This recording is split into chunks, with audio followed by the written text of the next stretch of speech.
Nós vamos então retomar aqui o nosso culto a Deus nesse momento, estudando a sua palavra. Nós temos já há um bom tempo estudado essa revista, O Desafio de Ser Igreja. Estamos aí no nosso quinto estudo, né? É uma revista muito pertinente aqui para a nossa vida, para esse nosso momento, né? De fato, ser uma igreja segundo a Escritura é um desafio, não é? Porque a igreja não foi estabelecida por Deus para falar aquilo que o homem quer ouvir, para manter ele distante de Deus. A igreja existe, a igreja verdadeira, para dizer para o homem aquilo que ele precisa ouvir, para que ele possa de fato crer em Cristo como Senhor e Salvador de sua vida, para que de fato na sua vida seja visto o poder do Evangelho, como estudamos aqui nessa manhã, não é? Na pregação de Romanos capítulo 1, 16 e 17. Essa revista ela é proveniente de um livro de um autor que eu gosto muito, o J.I. Packer. Ele tem um livro chamado Religião, Vida Mansa. Então ele meditando sobre como anda a religião hoje nos nossos dias, em que pé está, ele escreveu esse livro. Então alguns autores leram o livro e fizeram alguns estudos, e a gente vai aqui ver o quinto estudo dessa revista nessa manhã, que nos traz alguns objetivos. Olha lá, então o que a gente vai ver aqui em linhas gerais? A religião dedicada só a nos fazer sentir bem não é bíblica. As aflições neste mundo são inevitáveis. A religião verdadeira nos prepara para lidarmos com as aflições de modo cristão. A religião verdadeira nos ensina a enfrentar o sofrimento com amor, fé e esperança. A religião verdadeira nos ensina que a verdadeira vida de pleno contentamento não é esta, isto é importante, mas é uma vida vindoura, uma vida que está em Cristo. Então qual é o esboço dessa lição? Como é que a gente dividiu? Uma introdução, aí uma vida sem aflições, é uma pergunta, será possível? Tempestades nos alcançarão, mais que vencedores, e uma conclusão e uma aplicação. Antes de iniciarmos, vamos orar mais uma vez? Senhor, estamos aqui, ó Pai, novamente, diante da Tua presença, carente, ó Deus, de ouvir a Tua voz, por agora pelo estudo desta palavra, a partir da Escritura. Fala conosco, Senhor, que Teu Espírito de maneira graciosa possa confortar o nosso coração, trazer de fato esta viva esperança que há nas mãos de Jesus Cristo, que possamos de fato entender a partir deste tema o propósito do Senhor na vida da Tua igreja e na vida dos membros do corpo de Cristo, que é a Tua igreja. Ajuda-nos, Senhor, auxilia-nos, desvenda os nossos olhos, para que possamos contemplar as maravilhas da Tua lei. Que o meditar do meu lábio e o meu coração sejam agradáveis na Tua presença, Senhor, rocha minha e Deus meu. Assim oramos em nome de Jesus. Amém. Meus amados, talvez você já tenha ouvido falar de spa. Veja, um spa, ele era um local usado na antiguidade para relaxamento, né? Para todo tipo de benesse, para conforto. E eu não sabia, estudando essa lição, que eu fui aprender. Spa significa saúde pela água, S-P-A. Isso é um conceito antigo. É muito comum vocês, por exemplo, verem filmes antigos, principalmente gregos, e você vê que havia casas de banhos, onde as pessoas iam, tinha balneários, tinha piscinas, e eram águas termais, eram águas terapêuticas, e as pessoas acreditavam que elas tinham uma saúde melhorada pela água, e de fato isso podia acontecer mesmo. Perto de Rio Preto, é muito conhecido lá Termas de Ibirá. Não sei se você já foi em Termas de Ibirá, mas é um lugar desse, é um spa. Então, um conceito antigo de spa era isso, as pessoas criam que poderia haver saúde pelas águas termais. O tempo foi passando e hoje nós temos um outro conceito de spa. O que seria spa hoje? Este lugar seria um serviço personalizado de atendimento. Olha lá, S-P-A. Então, tem um sociólogo polonês, eu gosto dele, o Zygmunt Bauman. Ele criou um conceito chamado de modernidade líquida. Ele analisa a sociedade moderna, a sociedade pós-moderna, ou, como muitos têm chamado hoje, a sociedade contemporânea nossa, na qual nós vivemos. E sabe o que ele diz? Ele diz assim, que a sociedade contemporânea, ela é obsessiva pela busca do prazer, do spa, de um lugar para relaxar, um lugar para você ser servido, um lugar para você ter conforto, um lugar para você desfrutar, E isso é revelado nessa sociedade também pelo consumo, pelo sexo e pelo dinheiro. E aí existe uma filosofia chamada hedonismo. O que é a filosofia hedonista? Ela diz que o fim principal da vida é a busca pelo prazer. E aí, claro, os spas modernos se encaixam muito bem. O que você tem no spa? Nesse lugar preparado para você, para te receber? Você tem massagens, você tem terapias sensoriais, você tem limpeza de pele, peeling, tratamento dos pés. Gente, tem spa de tudo. Eu fui procurar na internet, tem spa do cabelo, spa das mãos, spa dos pés, tem spa do rosto. Em spa você tem ofurôs, que são aqueles tanquinhos de madeira. As pessoas jogam sais, jogam flores ali, piscinas, terapia do riso. Qual que é o objetivo de um spa? Aliviar a tensão diária. É bom às vezes, você está cansado, você tem condição, vai lá, relaxar um pouco. Você vai se divertir, você vai cuidar da saúde, num ambiente preparado para a satisfação do cliente. O spa é um ambiente preparado para a satisfação do cliente. E eu pensei em algumas coisas. Você quer ver um spa muito comum hoje? Um shopping center. Eu gosto de ir em shopping dar uma volta, mas tem que tomar cuidado. Aquele ambiente é um ambiente preparado para quê? Para fazer você gastar dinheiro, para criar desejos em você que muitas vezes você não tem. Você vai lá, por que a vitrine é bonita, irmão? Por que tem um preço? Por que não é R$40, mas é R$39,99? Esse 1 centavo, do ponto de vista psicológico, emocional, faz toda a diferença para você consumir. Lá no inconsciente você pensa assim, não é 40, é R$39,99, eu posso comprar. Isso é inconsciente. Então o shopping é uma espécie de spa. E as financeiras então? Financeira ajuda muita gente, não há problema. Se você quer comprar a tua casa e precisa fazer um financiamento, ok, se planeje e vai lá, eles estão ali para te ajudar. Mas cuidado, porque uma financeira, ela ganha dinheiro fazendo você perder dinheiro. Claro, é um capitalismo. Então, cuidado ao você ir numa financeira. Eu acho tão interessante, lá no calçadão de Rio Preto, tem umas financeiras lá, né? E eles contratam umas mulheres e ficam com uns folhetinhos na mão. E eles ficam abordando algumas pessoas, e não é qualquer pessoa. Tem um perfil de consumidor, que vai entrar e vai ser fascinado pelo lucro. Você vai sair daqui com 30 mil. Basta depois você pagar 25 anos de R$300 por mês. E você vai sair com os 30 mil. Então, financeira ajuda sim, tem o bom uso, mas cuidado, porque é um spa. É um lugar relaxado, eles vão te oferecer tudo quanto é tipo de facilidade lá dentro. E os motéis, não é? O que acontece num motel? É um spa da fornicação, do adultério, da obscenidade ali dentro. É um lugar preparado para atender o quê? A tua pecaminosidade sexual. Não deixa de ser um spa, irmão. Agora, sabe qual é a questão? Então no spa é um lugar bom, mas fora do spa, a vida continua. Você vai no spa, fica um tempo lá, a vida continua, depois que você sai de lá, ela é a mesma. Então, eu pensei assim, gente, o spa é uma fuga da vida real. Você vai dar um tempo, você vai para lá. Então imagina, tua vida real, você está endividado, tristeza pela morte de um ente querido, você está desempregado, você está sozinho. O que faz o spa? Seja um shopping, uma financeira, um motel, seja um spa mesmo, um lugar onde você vai se massagear. Ele faz o quê? Ele entorpece os teus problemas, ele mascara os teus dramas, mas ele não tira isso. Você sai do spa e precisa ter que lidar com os seus problemas de novo. É ou não é? Então olha só, seria possível uma igreja de Cristo oferecer a seus fiéis um tratamento agradável e relaxante, um spa, onde a busca de prazer e alegria seja o principal objetivo? Uma igreja de Cristo, é possível que ela trabalhe na base de um spa?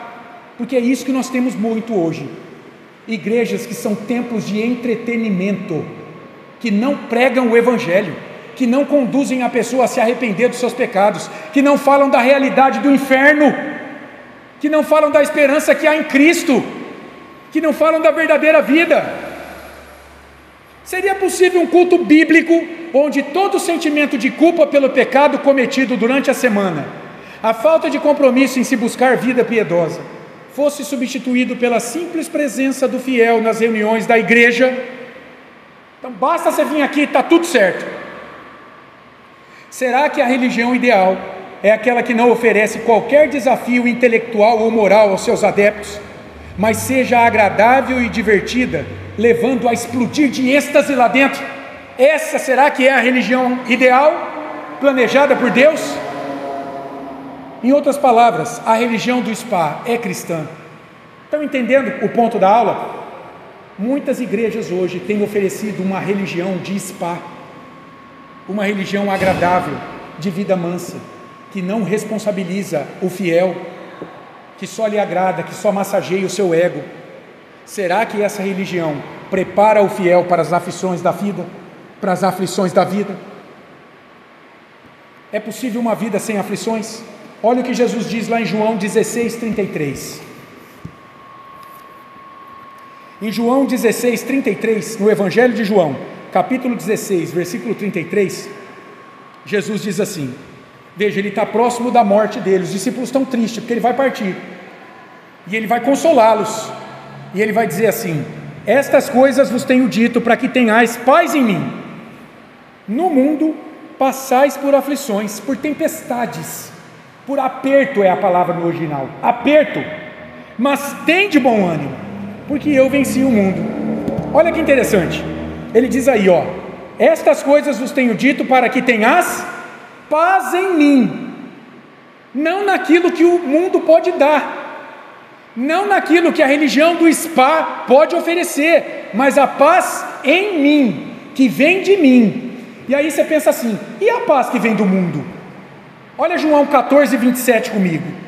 João 14, volta um pouquinho, capítulo 14, versículo 27.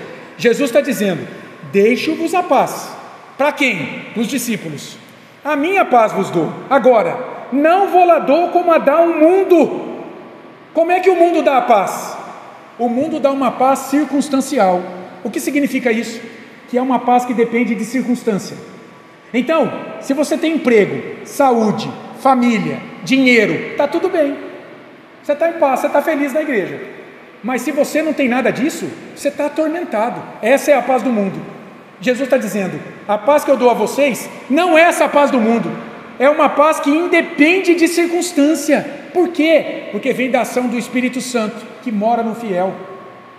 Jesus está consolando a sua igreja, e ele diz, não se turbe o vosso coração, nem se atemorize. Qual é o contexto que Jesus profere essas palavras? Tanto em João 14 até João 16, João 14, 15 e 16, ele está partindo, e os discípulos estão tristes, vão ficar sem o mestre, caminharam com ele mais de 3 anos, viram o amor dele, a esperança que havia nele, o poder de Deus sendo manifestado pela vida dele, curando, dando vida, ressuscitando mortos, mas Jesus está de partida, e para consolar o coração triste da igreja, o que ele faz? Ele promete o Consolador. Olha João 16, 20 a 22 comigo. João 16, de 20 a 22. Ele diz assim: em verdade vos digo, que chorareis e vos lamentareis, e o mundo se alegrará. Por quê? Porque o mundo vai ver ele na cruz, e o mundo vai se alegrar por ver ele na cruz, e os discípulos vão ficar tristes. Mas, agora veja, vós ficareis tristes, mas a vossa tristeza se converterá em alegria. Quando? Quando ele voltar ressurreto, 3 dias depois. A mulher, quando está para dar à luz, tem tristeza, porque a sua hora é chegada, mas depois de nascido o menino, já não se lembra da aflição, pelo prazer que tem de ter nascido ao mundo um homem. Então o momento de dar à luz é a cruz, o momento de nascer o menino é a ressurreição. Fica triste no início, fica feliz depois. E Jesus completa, assim também agora vós tendes tristeza, eu estou indo embora, vocês vão me ver na cruz, mas outra vez vos verei na sua ressurreição, e o vosso coração se alegrará, e a vossa alegria ninguém poderá tirar. Percebe que da tristeza da cruz haverá a alegria na esperança da ressurreição? Da tristeza de uma mãe em ter todos os 9 meses de dor na gestação, virá a alegria de ver o filho nascido? De tristeza para alegria, de falta de esperança para esperança. Esse é o padrão do cristão, da verdadeira religião. Uma religião verdadeira que anuncia agora uma vida de luta, debaixo de uma esperança. Quando? No retorno de Cristo, que restaurará todas as coisas, que glorificará e consumará a sua igreja. Então, a esperança cristã, ela desafia uma vida de hedonismo, aquela filosofia que diz que é o prazer a todo custo que ocupa a centralidade do homem, sem se preocupar com o futuro. Isso é uma vida hedonista, é o existencialismo, é o carpe diem. O que é essa filosofia do carpe diem, que é o hedonismo? Eu vou aproveitar de tudo que tem agora, sem me preocupar com o depois. Viva cada dia intensamente, como se não houvesse amanhã. Isso é o hedonismo, é uma vida sem esperança no amanhã. O cristianismo não, é o inverso. O cristianismo é tristezas e lutas aqui, vocês vão ver a minha cruz, mas para depois herdar a alegria, eu voltarei para vocês. Olha o que Paulo diz lá em Romanos 8, versículo 18. É maravilhoso, irmãos, quando entendemos e vivemos isso, somos consolados. Romanos 8, 18, Paulo diz: porque para mim tenho por certo que os sofrimentos do tempo presente não podem ser comparados com a glória a ser revelada em nós. Não podem, não tem comparação. O sofrimento de agora com a glória do depois, sofrimento que a religião do spa tira ou mascara na vida dos seus adeptos, porque ele está lá, mas ela quer dizer que ele não existe. A vida deste lado do sol, antes do retorno de Cristo, está sujeita ao pecado e às suas consequências. É possível ser crente sem ser desanimado e tristonho o tempo todo. Veja, isso aqui não é uma religião do pessimismo, do negativismo, do derrotismo. Pelo contrário, é uma religião da vitória em Cristo, porque aqueles que venceram em Cristo têm paz no coração. O que Jesus estava prometendo aos discípulos antes da cruz? Eu voltarei para vocês. E essa marca será vista agora já, quando eu derramar o Espírito Santo da promessa na vida da igreja, na vida de vocês, para vocês serem consolados. E qual é a natureza dessa paz?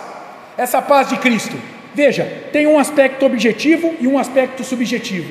Essa paz que a igreja verdadeira tem, a paz que Cristo nos dá pela sua cruz, de maneira objetiva, o que ela faz? Ela nos reconcilia com Deus, ou ela reconcilia Deus conosco. Lá em Romanos 5:1, Paulo vai dizer: justificados, pois, mediante a fé, temos paz com Deus, por meio de nosso Senhor Jesus Cristo. Em um aspecto objetivo, nós já temos paz com Deus. O nosso pecado já foi punido na cruz de Cristo, e nós só fomos declarados inocentes pela ressurreição dele. Isso nos traz paz diante de Deus. Mas há um aspecto subjetivo dessa paz, que é a nossa vida aqui, que é o Espírito Santo aqui, nos confortando a cada dia, dizendo que nós fomos declarados inocentes diante de Deus pela obra de Cristo, fomos adotados como filhos de Deus. Olha Romanos 8 de novo, 16 e 17. O próprio Espírito testifica com o nosso espírito que somos filhos de Deus. O Espírito Santo testifica com o nosso espírito de que nós fomos adotados em Cristo como filhos dele. E o versículo 17: ora, se somos filhos, somos também herdeiros, herdeiros de Deus e co-herdeiros com Cristo. Se com ele sofremos, com ele seremos glorificados. A religião do spa, a religião vida mansa, quer pregar ao seu fiel que ele não precisa sofrer. Sabe o que ela está fazendo nessa hora? Ela está tirando a glória dessa vida. Porque se ele acredita nisso, e no dia a dia ele não carrega a sua cruz por ser discípulo de Jesus, ele não vai pagar o preço da cruz. E se ele não sofre pela cruz, não tem glória no final. Ouça bem isso, é palavra de Deus. A ênfase da paz de João 16:33, a gente viu aqui, que Jesus falando em João 16:33, estas coisas vos tenho dito para que tenhais paz em mim. Vocês serão perseguidos, mas há uma paz que o Espírito vai dar a vocês. E a ênfase dessa paz, ela é dada no meio do quê? De um contexto de dor, de tribulação, porque Jesus está indo embora ali para eles. Jesus irá para a cruz, os discípulos ficarão sós por um tempo, vai vir perseguição, mas eles terão paz. Isso é sobrenatural, irmãos. Lembra que pregamos hoje em Romanos 1, 16, 17? O Evangelho traz uma paz que é sobrenatural. Por quê? Porque o Evangelho é o poder de Deus, não vem de nós, tem que ser um poder. Jesus está dizendo aqui em João 16:33, no mundo passais por aflições. Quer dizer, no mundo vocês não terão paz. Talvez vocês terão um momento de alegria, mas que não dura. Porque não é isso. A alegria que esse mundo oferece, irmãos, não dura. Então, você quer um tênis super mega moderno, aí você trabalha, guarda o dinheiro e compra o tênis, legal. Mas o que acontece quando esse tênis começa a sujar? Perdeu a graça, e você já quer outro tênis. Você está estudando para um concurso público, eu vi isso na minha vida. Eu estudei muitos anos para concurso público. Você está estudando para concurso, é o teu sonho, é a cereja do bolo. Você passa naquele concurso, você toma posse no cargo, começa a trabalhar. Depois de alguns anos, o que acontece? Perdeu a graça aquele concurso. O salário já não basta mais para as tuas despesas, teu padrão subiu. Não dá mais. O prazer que esta vida nos oferece é ilusório, dura só um pouquinho. Daqui a pouco, como a neblina na manhã, foi embora com o raio do sol. Mas Jesus está dizendo, vocês vão passar por aflição, vocês não vão ter paz, mas tem de bom ânimo. Quer dizer, esperem com paciência a aflição na tua vida. Eu venci o mundo. Ali naquele contexto, em 3 dias eu estarei de volta, e vocês se alegrarão sem medida. Esse é o padrão da vida da verdadeira igreja. Qual é o padrão? Esperar o retorno de Cristo com paciência diante de uma vida hostil, uma vida que desafia. A religião vida mansa, ela é ilusória, ela é enganadora, ela só nega a verdade às pessoas, roubando a glória delas, porque as mantém ali entorpecida na mente, no coração. Então tudo que basta é você ir, pular e se arrepiar. É entretenimento, é terrível isso, irmãos. Afasta as pessoas da verdadeira religião e de Cristo. Segundo essa palavra, como um crente vence o mundo? Não é viver uma religião vida mansa, longe disso. É vivendo pela fé de que Jesus Cristo é o Filho de Deus, e que Ele voltará para buscar a sua igreja, e lhe coroar de glória e alegria indizível. O apóstolo João fala isso lá na primeira carta, capítulo 5, e Pedro, 1 Pedro 1, versículos 6 e 7 também diz. Eu vou ler para você o texto de Pedro. Pedro escreve a carta num contexto de perseguição da igreja. Não tem vida mansa para essa igreja perseguida aqui no primeiro século. E veja o que ele diz, 1 Pedro capítulo 1, versículos 6 e 7. Nisso exultais, ou seja, na salvação revelada quando Cristo voltar e te trouxer. Nisso exultai. Ele falou no versículo 5. Embora no presente, por breve tempo, se necessário, sejais contristados por várias provações, para que, uma vez confirmado o valor da vossa fé, muito mais preciosa do que o ouro perecível, mesmo apurado por fogo, redunde em louvor, glória e honra na revelação de Jesus Cristo. Pedro está escrevendo por uma igreja perseguida, e ele está dizendo, vocês estão sendo perseguidos pela fé de vocês, calma. Sabe o que Deus está fazendo? Está purificando a fé de vocês, por meio da tribulação. O sofrimento na vida da igreja tem uma finalidade, é colocar você cada dia mais na mão de Deus, confiando nele. Para quê? Pedro está dizendo, para que quando Jesus voltar e revelar a sua glória, você exulte na presença dele e dos teus inimigos, que serão naquele dia totalmente derrotados. Então um crente verdadeiro, ele não vence o mundo negando a realidade pecaminosa em si primeiro, a presença do pecado em si, e no mundo, por exemplo, entrando em um spa religioso, em um templo de entretenimento, só para cantar, mas negando o mundo e os seus valores, para obedecer a Deus em seus mandamentos. Esse é o padrão de santidade. Um crente verdadeiro não vence o mundo acomodando-se em seus pecados, mas lutando diariamente contra eles para abandoná-los. Sede santos porque eu sou santos, a Bíblia diz, que Deus chama. Um crente verdadeiro não vence o mundo apenas participando de um culto descontraído, que te leva às alturas, mas cultuando a Deus todos os dias, ao tomar a sua cruz, negando-se a si mesmo e seguindo a Cristo no amparo do Espírito Santo. Então a vida de um crente verdadeiro, de quem não vive uma religião de spa, longe de ser uma vida de derrota, é uma vida de vitória, porque caminha na dependência do Espírito Santo. Como é que você pode ser derrotado? Você vai fazer algo que ninguém acredita, você vai se alegrar quando está tudo caindo ao teu redor, quando ninguém te apoia. Sabe quem está ali? O Espírito Santo. A religião do spa, ela não municia o seu fiel nesse sentido. Sabe quando é que ele está feliz e pulando na igreja, e contribuindo e vivendo? Quando está tudo bem. Quando a coisa pega para o lado dele, ele não tem munição para combater a aflição. Não foi ensinado, não foi pregado a ele isso. Entende, irmãos, que bênção que é uma igreja fiel que prega o evangelho. Por que ela é vazia? Porque ela fala o que o homem precisa ouvir, mas ele não quer ouvir. Mas tem pessoas que querem. Louvado seja Deus pela tua vida nessa manhã. Segundo 1 Pedro 1, de 6 a 7, qual é o efeito das tribulações? Nós estamos pregando a Bíblia, irmão. Não é o que está no meu coração e no meu entendimento. É a palavra de Deus. Para que Pedro está dizendo que servia a tribulação na vida daquela igreja perseguida? Para provar a fé do povo, para tornar madura a fé na vida do cristão, para criar dependência de Deus, para preparar a igreja, a noiva de Cristo, para o seu encontro com Ele nos céus, no seu retorno, as bodas do Cordeiro, segundo lemos lá em Apocalipse 21, 2. Olha aqui o que vai acontecer quando Jesus voltar. A nova Jerusalém é figura da igreja, e Cristo morreu para purificá-la. Apocalipse 21, 2. A visão do céu e da nova terra. Vi também a cidade santa, a nova Jerusalém, que descia do céu, da parte de Deus, ataviada como noiva adornada para o seu esposo. Quem é essa que desce do céu? Quem é essa que já está com Cristo glorificada? A igreja dele, a noiva dele, está ataviada para o seu esposo, e ali vai haver o que? Um casamento, as bodas do Cordeiro. Aí entra o texto que a gente já leu, 1 Pedro 1, de 6 a 7. A igreja do spa priva seus clientes. Eu pus clientes aí, porque ali tem cliente, pessoas que vão lá para ser servidas, como no spa, para relaxar. Segundo Pedro, ela está privando essas pessoas da glória de Cristo no seu retorno, porque Pedro ele é categórico ali, irmãos. Em 1 Pedro 1, de 6 a 7, vocês estão sofrendo? Aguenta aí, Deus está purificando a fé de vocês. Para quê?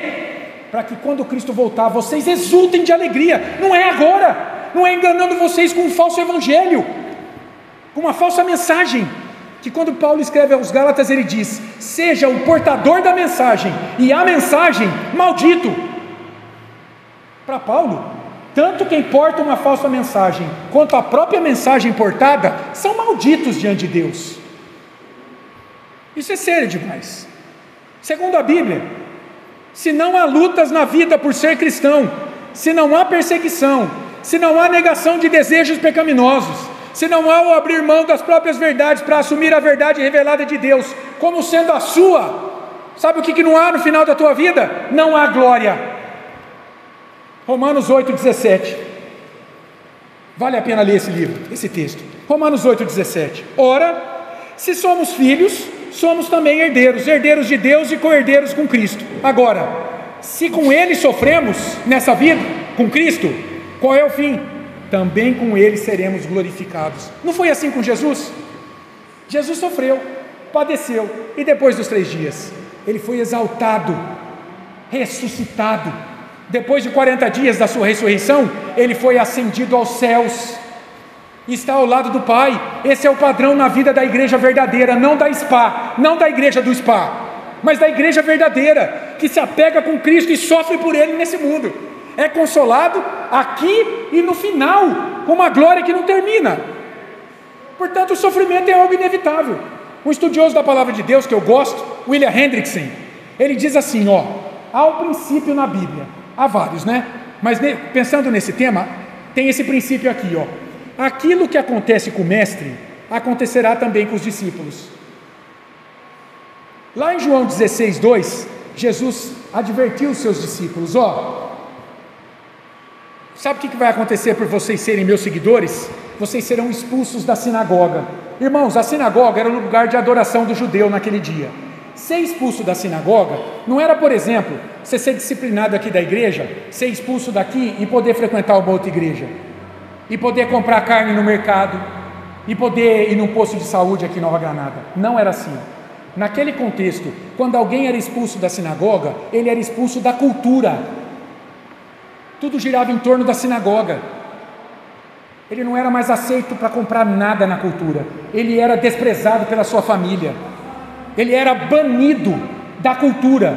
Então, isso era sério demais ali. Imagina você ser banido de Nova Granada. Você foi banido da tua família, banido da tua vizinhança, banido do comércio aqui de Nova Granada, banido do círculo social. Você foi abolido, foi apagado como pessoa. Então era pesado isso que Jesus falou: ó, vocês vão ser expulsos da sinagoga, mas fiquem firmes. Olha o que ele fala em João 15, 21. Tudo isto, porém, vos farão, por quê? Por causa do meu nome, porquanto não conhecem aquele que me enviou. É porque vocês são meus discípulos, estão fazendo isso comigo, vão fazer com vocês. Então qual é o princípio? Cristo sofreu, seus discípulos sofrerão. Religião do SPA é uma farsa. Não prega Cristo, não prega o sofrimento de Cristo, só prega a bênção, não prega o compromisso com Deus que abençoa, só prega o compromisso com a bênção e do ponto de vista material. E Jesus falou: se Cristo venceu, então eles também vencerão. Ele disse lá em João 16, 33, mas tem de bom ânimo diante desse sofrimento, eu venci o mundo. A esperança está aí. Você não é um derrotado por ser cristão, você é um vencedor em Cristo, e você sabe lidar com a aflição. O cristão não gosta de sofrer, claro que não, a gente não é masoquista, ninguém gosta de sofrer. Agora, a gente tem entendimento do sofrimento, de que não é possível viver esse mundo sem dor. Vai falar para um pai que perdeu um filho de maneira trágica, que isso aí, ele pode dar risada diante disso. Veja, o sofrimento é algo inerente a esse mundo mal, seja com crente ou descrente. Agora, o crente verdadeiro sofre confiado nas promessas de Cristo, sempre amparado pelo Espírito Santo, na espera da glória final. Lembra que nós cantamos o primeiro hino? Firmes nas promessas de Jesus. O crente verdadeiro caminha firmado nas promessas de glória em Cristo. A religião do SPA é uma religião conveniente, mas veja, ela é atraente, claro que é, para os padrões do homem moderno, mas ela é mortal. Quem não quer desfrutar de uma vida onde não há obrigação de lutar contra pecados de uma natureza caída? Quem não quer? Quem não quer desfrutar de uma vida onde haja as pregações, onde não há nenhum destaque quanto à realidade do inferno, ou a necessidade de disciplina por pecados não arrependidos? Quem não quer? A necessidade de dizer não na cultura para tudo aquilo que Deus condena na sua palavra. Quem não quer uma religião dessa? Você pode assumir qualquer coisa na cultura, onde não se exige mudança de vida, o negue-se a si mesmo, tome a sua cruz e siga-me, e ainda tendo a bênção de Deus sobre tudo isso, porque Ele nos fez para a nossa alegria, para o nosso pleno contentamento nessa vida. Quem não quer frequentar uma igreja que prega isso? Até eu queria, mas a pergunta não é essa, a pergunta é: essa igreja existe? Ela existe, mas ela é bíblica? Essa é a pergunta. Ela conduz pessoas a Cristo, ou ela conduz pessoas a atender os seus interesses? E eu lembrei de Provérbios 16, 25, né? Lá em Provérbios 16, 25, a gente lê assim: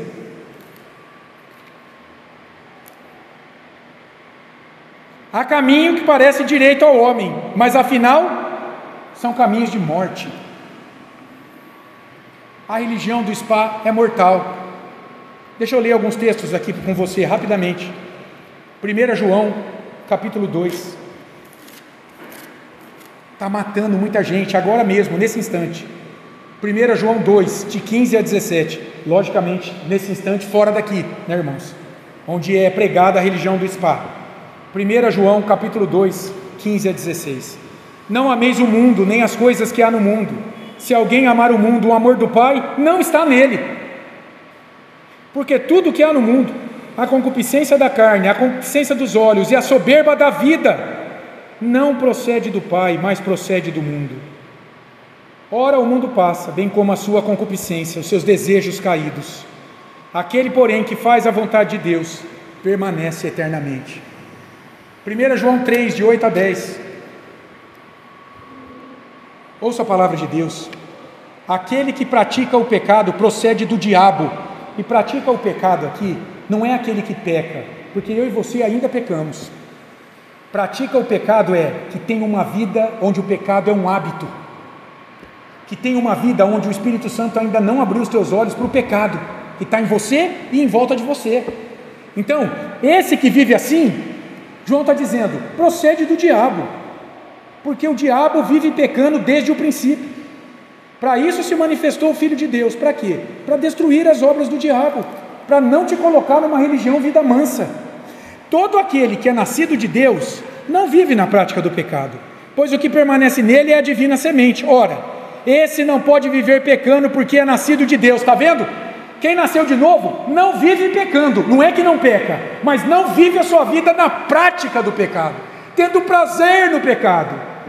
E a religião vida mansa não te leva ao arrependimento de pecado, mas te mantém confortável no teu pecado. Deus vai te salvar, rapaz. Vem cá, louve a Deus, cante para Deus, arrepie o cabelo, arrepie aqui a nuca, e Deus vai te salvar. Fique firme, e não há mudança de vida verdadeira nessa pessoa. Nisso são manifestos os filhos de Deus e os filhos do diabo. Todo aquele que não pratica justiça não procede de Deus, todo aquele que vive uma vida mansa diante de Deus, nem aquele que não ama seu irmão. Tiago, capítulo 1, olha o que diz Tiago. Tiago, capítulo 1, 26 e 27, são textos preciosos para nós. Se alguém supõe ser religioso, deixando de refrear a língua, antes, enganando o próprio coração, a sua religião é vã. O maledicente caminha debaixo da religião do spa, a religião vida mansa. A religião pura e sem mácula, para com o nosso Deus e Pai, é esta: visitar os órfãos e as viúvas nas suas tribulações, agora, e a si mesmo guardar-se incontaminado do mundo. A religião do spa não prepara o fiel a lutar contra o pecado, contra uma cultura que conspira contra a palavra de Deus. Ela se entrega à cultura. João 14, 21, João diz assim: aquele que tem, Senhor Jesus, não é no Evangelho de João, aquele que tem os meus mandamentos e os guarda, esse é o que me ama, e aquele que me ama será amado por meu Pai, e eu também o amarei e me manifestarei a ele. A religião do spa não leva a pessoa a lutar contra o seu pecado, a lutar contra uma cultura pecaminosa ao seu redor. Ora, se ela não luta contra o seu pecado para obedecer a Cristo, como é que ela ama a Cristo? Como é que essa pessoa ama os mandamentos de Deus, resumido no decálogo, nos 10 mandamentos? Não dá. Ele se entrega para relaxar naquela vida, é confortável demais. E Isaías, no capítulo 1, versículos 10 a 16, o que Isaías faz ali? Ele condena o culto hipócrita dos israelitas. Ali, Deus levantou o profeta Isaías para dizer assim: vocês vivem durante a semana do jeito que vocês querem, e aí vocês querem vir aqui domingo me cultuar, eu estou rejeitando vocês, eu estou fechando os meus olhos para a oração de vocês, vocês estão prestando um culto que não me agrada, porque é um culto de pessoas hipócritas, fingidas, é um culto manso. É muito fácil, não é? Você vive de qualquer jeito durante a semana, e aí, para descargo de consciência, no domingo você vem cultuar a Deus. Senhor, estou aqui, hein? Deus rejeita esse tipo de culto. Culto de spa, culto de religião vida mansa, porque a palavra de Deus diz que, de fato, nós somos chamados nessa vida para carregarmos a própria cruz, irmãos. É o chamado do discípulo de Jesus, lá em Mateus 10, 38. E você sabe o que Jesus está dizendo ali, quando chama o seu discípulo a carregar a cruz? A carregar a morte para si, pelo seu pecado, para aqueles que não conhecem o Senhor, para uma cultura sem Deus, porque a cruz é símbolo de morte. O cristão morreu com Jesus na cruz, segundo a Escritura, quando ele foi batizado no Espírito, quando ele renasceu do Espírito, ali houve uma morte espiritual. A vida antes dessa morte, ela é adâmica, ela é carnal, caída, mortal. Olha o que Paulo diz em Romanos 6, de 2 a 4. Estávamos caminhando para a morte, o Senhor nos alcança. Romanos 6, de 2 a 4. Olha o que o batismo faz conosco. Não o batismo nas águas, aquilo é um selo, é um símbolo, é um sacramento, que aponta para o batismo com o Espírito, onde nascemos de novo, quando o poder de Deus veio sobre nós. Olha o que aconteceu naquela hora da regeneração espiritual. Romanos 6, de 2 a 4. Que diremos, pois? Permaneceremos no pecado para que seja a graça mais abundante? De modo nenhum. Como viveremos ainda no pecado, nós os que para ele morremos? Ou porventura ignorais que todos nós que fomos batizados em Cristo Jesus, fomos batizados na sua morte? Fomos, pois, sepultados com ele na morte, pelo batismo, para que, como Cristo foi ressuscitado dentre os mortos pela glória do Pai, assim também andemos nós em novidade de vida. Quando nascemos espiritualmente, morremos com Cristo na cruz e renascemos depois, no terceiro dia, espiritualmente, para uma nova vida. Um servo de Deus que viveu na época do nazismo, um pregador reformado chamado Dietrich Bonhoeffer, ele pregava o evangelho sendo perseguido em catacumbas, em cavernas, escondido da perseguição dos nazistas. Olha o que ele disse: quando Cristo chama um homem, propõe que ele venha e morra, não que ele vá para uma igreja desfrutar dos prazeres, das bênçãos de Deus nesse mundo. Não, é para ele morrer para o pecado, para uma vida sem Deus. A religião do spa não anuncia o evangelho, mas sua própria decadência. Por quê? Porque ela propõe bênção onde há maldição. Depois você leia lá em Levítico capítulo 26 e Deuteronômio capítulo 28, os castigos decorrentes da desobediência do povo a Deus. É pesado demais. A religião do spa nega a cruz de Cristo. Ela ignora o efeito da cruz na morte de uma vida pecaminosa e autocentrada, e se aproveita das promessas de Deus para conduzir o homem a viver para o seu próprio umbigo, crendo que ele já está sendo abençoado. Essa é a religião vida mansa. Deus está aí para te fazer feliz, rapaz, para realizar os teus sonhos, os teus projetos. Você é poderoso, há poder em você para você vencer tudo, derrubar barreiras. Você é cabeça, não é cauda. Isso é um discurso agradável ao homem, mas não é bíblico. Sim, Deus te faz vitorioso, mas pela cruz de Jesus. Sim, Deus te dá viva a esperança, mas no retorno de Cristo, para você ser exaltado lá. Aqui há um preço a ser pago, há uma cruz na dependência do Espírito Santo, e você aqui vai ser mais do que vencedor já, porque você está caminhando no poder e na dependência do Espírito de Cristo. Diz o autor aqui do nosso estudo: o desejo por uma igreja que nos olhe como clientes exigentes, em busca de serviço personalizado, expressa o egoísmo típico de quem se recusa a negar a si mesmo. A busca pelo prazer próprio é a regra e a força motriz da vida egocêntrica, centrada no eu. As pessoas hoje, gente, elas vão para uma igreja dessa de spa para terem os seus desejos atendidos por Deus, os seus projetos, os seus planos, vida egocêntrica, onde o ego delas vai ser massageado pela pregação, porque lá não vai ser pregado sobre arrependimento, sobre pecado, sobre inferno, sobre luta, sobre cruz, sobre preço a ser pago, nada disso. Ali é triunfalismo, é vitória aqui, nesse mundo, e a Bíblia diz que a nossa vitória começa aqui, mas se consuma na glória. Veja que é o oposto. E aí você precisa fazer a escolha. Você quer ser enganado, tendo o teu ego massageado numa igreja dessa, ou você prefere às vezes ouvir uma palavra dura, mas ser caminhando com Deus nessa terra? Aconteceu algo interessante comigo outro dia. Eu encontrei um amigo que há muito tempo eu não via, e esse foi o ponto da nossa conversa. Perguntei se ele estava em alguma igreja, e ele falou: ah, Rogério, agora eu achei uma igreja que eu estou gostando demais, rapaz, gosto da música. Eu fiquei só ouvindo, as músicas me agradam, o ar-condicionado está sempre na temperatura agradável, o cheiro do lugar é gostoso, é isso, gente, as luzes são bonitas, a pregação é maravilhosa, eu saio de lá empoderado. E ele me falou o nome da igreja, que eu não vou mencionar, e eu falei para ele: meu caro, deixa eu te dizer uma coisa, eu prefiro ir numa igreja que às vezes me dá uma burdoada, mas me fale a verdade, para que eu acordar para a verdadeira vida diante de Deus, do que ser mantido na ilusão, em uma mentira, a minha vida inteira. É ou não é, gente? Você prefere ser mantido na mentira e na ilusão durante toda a tua vida diante de Deus, sofrer até e morrer depois, ou aqui caminhar firme com Cristo, mesmo sofrendo, mas herdar uma glória depois, que não acaba nunca mais? É preciso fazer uma escolha. E ele ficou mudo, confrontado pela própria escolha dele, ele ficou quieto. O autor ainda diz: a fé cristã, por outro lado, enfatiza a centralidade de Deus, não do eu, reconhecendo que no sentido fundamental, nós existimos para Deus e não Deus para nós. Nós somos servos de Cristo, Ele não é o nosso servo.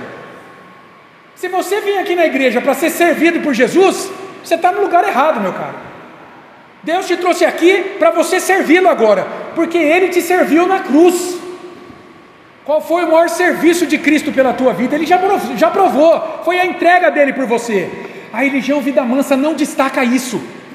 E quando destaca assim: Jesus morreu para que você fosse feliz agora. Isso não está na Bíblia. Adorá-lo do modo como Ele requer é básico para a verdadeira piedade. E parte importante dessa adoração compreende atender ao chamado do Senhor Jesus à abnegação. É o texto de Mateus 16, 24 a 27. Ali Jesus diz assim, ó, esse texto não deve ser lido nessa igreja, né? Nessa igreja da Vida Mansa, né? Porque olha o que Jesus diz aqui. Mateus 16, para mim parece tão claro esse texto, 24 a 27. Então disse Jesus a seus discípulos: se alguém quer vir após mim, ser meu discípulo, estar salvo por mim, a si mesmo se negue, tome a sua cruz e siga-me. Agora, esse é o ponto. Porquanto, quem quiser salvar a sua vida aqui nesse mundo, perdê-la-á. E quem perder a vida nesse mundo por minha causa, achá-la-á. Está vendo o contraste? Pois que aproveita o homem se ganhar o mundo inteiro e perder a sua alma? Que pergunta intrigante. Que aproveita o homem ser massageado no seu ego em uma religião Vida Mansa aqui nesse mundo, mas perder a sua alma? Vale muito mais a pena você conhecer o Evangelho verdadeiro, que reconcilia Deus com você por meio de Cristo, e pagar o preço por viver essa vida que Cristo propõe aqui, mas ter a tua alma ganha, porque nós estamos tratando da eternidade de almas, mais que vencedores em Cristo. A maior motivação da igreja para prosseguir firme em meio às tribulações está no amor de Cristo, na entrega dele, na cruz dele, seu cabeça, o cabeça da igreja, derramado sobre a igreja na cruz, e na sua ressurreição, que traz esperança de que depois da tempestade vem a bonança, uma vida sem dor. Em Romanos 8:37, Paulo nos diz que sim, nós somos mais do que vencedores, mas olha o que diz o texto: por meio daquele que nos amou. A nossa vitória passa pela cruz de Jesus, irmãos. A nossa vitória passa pela cruz de Jesus. Nossa vitória e alegria suprema está firmada nela. Jesus estava consolando seus discípulos antes da sua cruz, para permanecerem firmes com base no próprio amor deles por eles. O amor de Cristo é incompreensível e incomparável. O amor de Cristo pela sua igreja encoraja essa igreja, lhe dá o Espírito Santo, que lhe dá ânimo para prosseguir lutando em meio ao caos de uma vida marcada pela queda, que a religião Vida Mansa nega. Você não precisa sofrer, você não precisa ficar doente, você não precisa se entristecer, você não precisa ser pobre, como se não fosse possível ser pobre e ser crente. Está doente e ser crente em Cristo. A religião verdadeira tem maturidade cristã, discernimento espiritual, para entender que essa vida aqui é vivida em meio ao caos, está marcado pela queda, mas mira a vitória final no retorno de Cristo. É lá que a gente olha no meio da dor.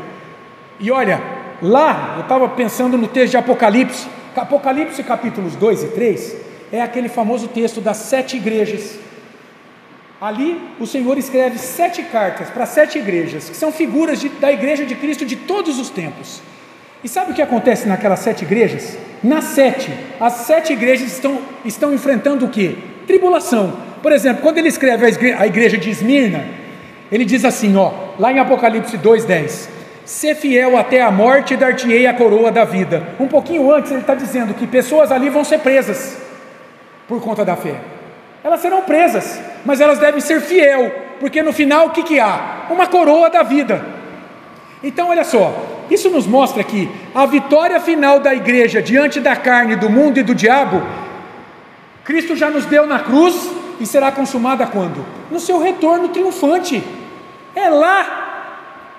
Aqueles crentes de Esmirna iam ser presos, iriam sofrer. Como é que você coaduna isso com a religião Vida Mansa, onde não tem sofrimento? Aconteça o que acontecer com o cristão, Sua esperança não está aqui de se ver livre das tribulações, mas de, no meio das tribulações, lá no meio do olho do furacão, ter a sua fé fortalecida para enfrentar essa tribulação, sempre na esperança do retorno de Cristo, que lhe dará plena alegria e gozo eterno no céu. E aí, é o Salmo 34:19, irmãos. Muitas são as aflições do justo, mas o Senhor de todas o livra. Veja, o texto não está dizendo que Deus livra você de passar por aflição e de tribulação, não é isso. Olha o início. Muitas são as aflições do justo, você vai ter, mas o que Deus faz no meio da aflição? Ele te livra, Ele te consola, Ele te fortalece para você enfrentá-la e vencê-la. Então, Pedro escreve para uma igreja perseguida, não é? A sua primeira carta, e a gente aprende daquela primeira carta, como o cristão deve viver seus dias? Primeiro, vigiando o tempo todo para não cair em tentação, esperando a alegria plena no retorno de Cristo, não se amoldando às paixões caídas do seu coração, lutando contra o pecado, buscando santidade a cada dia. Significa se parecer mais com Cristo. A religião do spa, da vida mansa, ela se afasta de tudo isso para focar no prazer aqui na terra, no desfrute aqui. Então a gente pode concluir: a religião do spa se preocupa com o prazer pessoal, exigindo que a piedade seja confortante, uma vida com Deus sem pagar o preço da cruz, insistindo que tudo sirva para abrandar as tensões da vida. Deus te fez para você não sofrer. Essa é a religião do spa. E a religião de Jesus?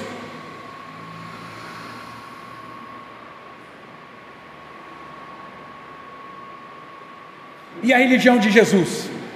Essa vida será marcada por aflições, e os cristãos devem estar dispostos a enfrentá-las.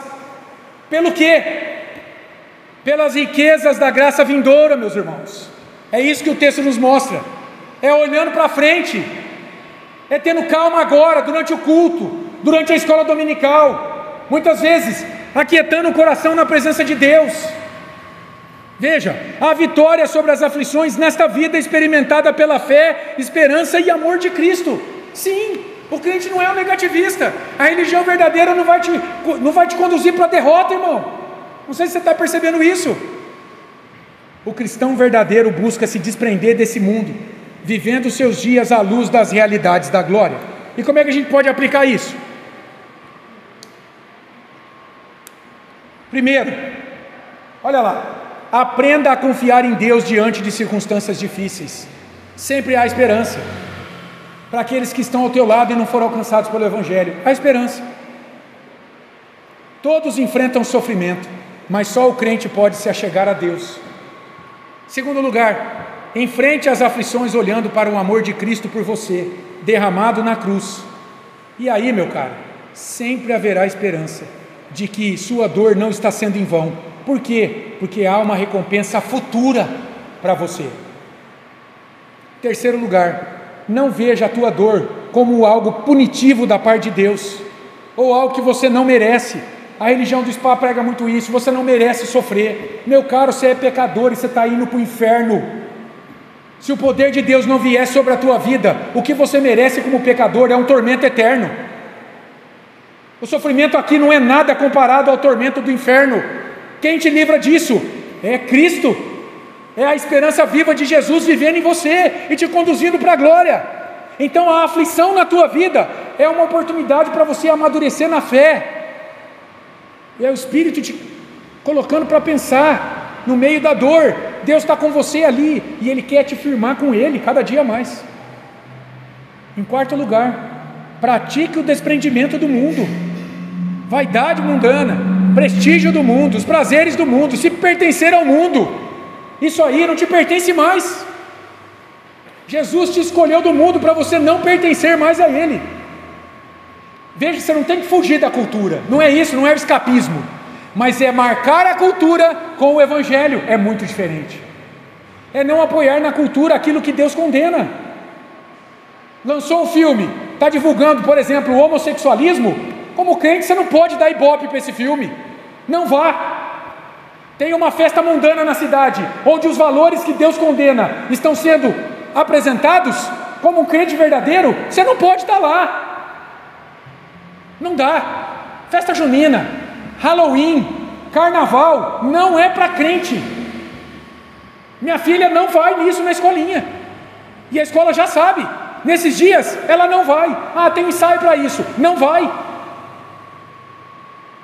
Não é fugir da cultura, é moldar a cultura pelos valores de Cristo, e o Espírito Santo vai te fortalecer a tua fé nessa hora.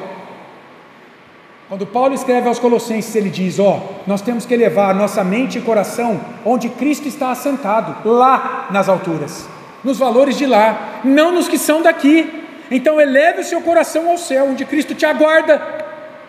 Busque obedecê-lo aqui. Por quê? Porque o seu lar verdadeiro não é este mundo.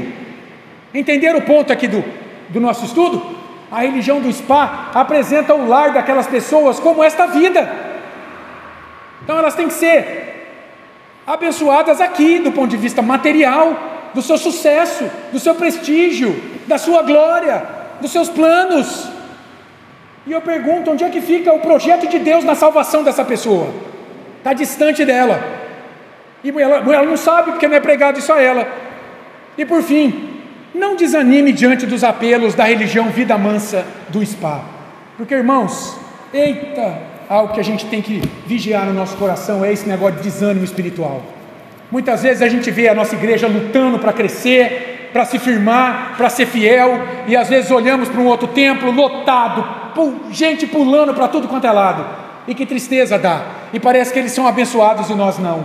É o contrário. Se aquela igreja não é fiel na pregação do Evangelho, sabe o que ela está? Ela não está crescendo e de maneira sadia, ela está inchada, e inchaço no corpo humano sempre é sinal de doença, não é? Minha filha bateu o dedinho no sofá esses dias, ficou desse tamanho o dedo dela, sinal de dor, de mal, não é sinal de algo saudável na vida. Eu me lembro de um pastor que durante muito tempo conduziu uma congregação muito simples lá em Brasília, e ele dizia que 100 metros da congregação dele, sempre com meia dúzia de família na igreja, 100 metros da igreja dele, tinha uma outra igreja que lotava, e ele perguntava para Deus: Senhor, por quê? Eu estou aqui caminhando com o Senhor, pregando a Tua palavra, edificando a igreja, sendo um instrumento da bênção do Senhor nessas vidas, cadê as pessoas desse lugar aqui, Senhor? E eu conheço aquela igreja, porque ele conhecia a teologia daquela outra igreja, ele sabia que aquilo ali era um templo de entretenimento das pessoas, mas as pessoas estavam lá, porque ali falava o que elas queriam ouvir, porque a gente é assim, porque o Evangelho tem que ser um poder, para vencer a nossa resistência a Deus, senão a gente quer pular de alegria na presença de Deus, porque a gente vai estar com o nosso ego sendo massageado na presença de Deus, mas caminhando para o inferno também, debaixo daquilo ali.